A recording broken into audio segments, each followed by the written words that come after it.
Merci beaucoup, Georges Fenech. Oui, notre collègue du groupe socialiste qui vient de s'exprimer à l'instant est fier d'appartenir à une majorité qui ne montre pas à l'index, qui ne met pas à l'index. Je voudrais simplement l'informer, si elle n'est au courant, que ce matin a éclaté un scandale au syndicat de la magistrature, dans les locaux duquel a été découvert le mur des cons. Pardonnez-moi, c'est l'expression qui a été employée par ces magistrats, avec toute une série de personnalités du monde politique et médiatique qui figurent au panthéon des cons.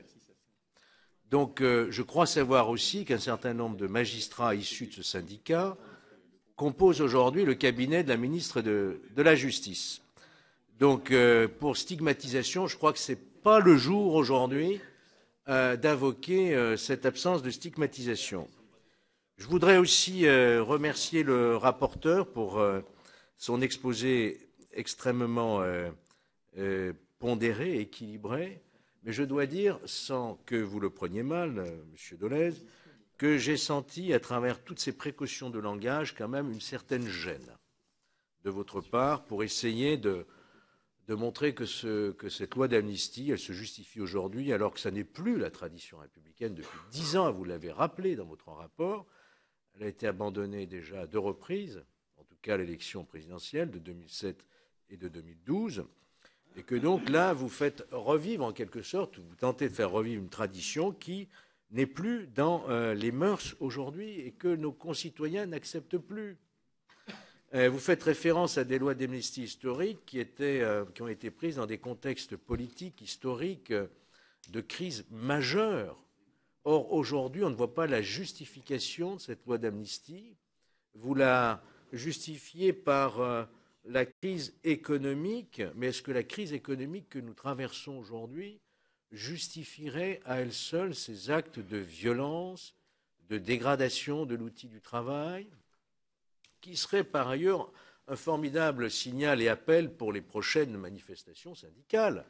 Si on est assuré, vous le savez très bien, de l'impunité, si le législateur, je dirais, passe l'éponge sur ces actions, c'est évidemment un très mauvais signal que nous adressons à tout le monde syndical, mais également au monde du travail en général.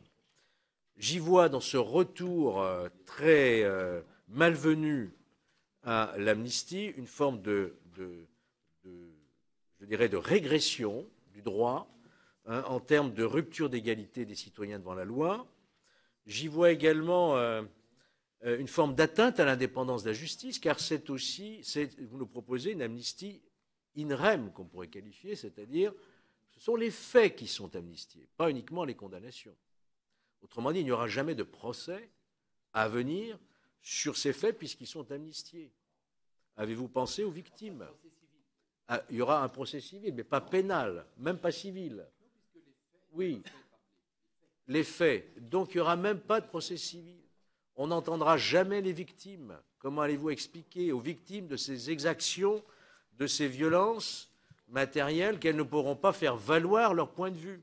C'est donc aussi une atteinte à l'indépendance de la justice. Mais au fond, si j'ai bien noté, ce texte a été voté au Sénat avec une très courte majorité, de 2 voix, me semble-t-il.